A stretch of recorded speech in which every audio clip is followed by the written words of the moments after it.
Clap కొట్టకుండానే stole out. వరుస 9 విజయాలతో తన జైత్ర యాత్రను కొనసాగిస్తున్నాడు అనిల్ రావిపూడి.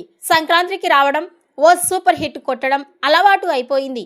2027 సంక్రాంతికి తన సినిమాని బరిలోకి దించబోతున్నాడు. వెంకటేష్, కళ్యాణ్ రామ్లతో చేస్తున్న మల్టీ స్టారర్ ఇది. ఓ కథానాయికగా కృతి శెట్టి ఎంపిక చేశారు. మరో హీరోయిన్గా కీర్తి సురేష్ పేరు పరిశీలనలో ఉంది. ప్రస్తుతం స్క్రిప్ట్ వర్క్ జరుగుతూ ఉంది. త్వరలోనే సెట్స్ పైకి వెళ్తోంది. అయితే ఈ సినిమాకు సంబంధించిన ఓటీటీ బిజినెస్ అప్పుడే క్లోజ్ అయిపోయిందని టాక్. అది కూడా రికార్డు ధరకు. రావిపూడి నుండి వచ్చిన సంక్రాంతికి వస్తున్నాం మనశంకర వరప్రసాద్ గారు 2 G5 చేజిక్కించుకుంది. వాటికి మించి టీఆర్పీ రేటింగ్స్ కూడా బాగా వచ్చాయి. ఈ సినిమా కూడా G5నే చేయి దక్కించుకున్నట్లుగా ఇన్సైడ్ వర్గాల చెబుతున్న టాక్. అనిల్ రావిపూడి ఈ సంక్రాంతికి వచ్చి హిట్ కొడతాడో లేదో మీ అభిప్రాయాన్ని కామెంట్స్ రూపంలో తెలియజేయండి.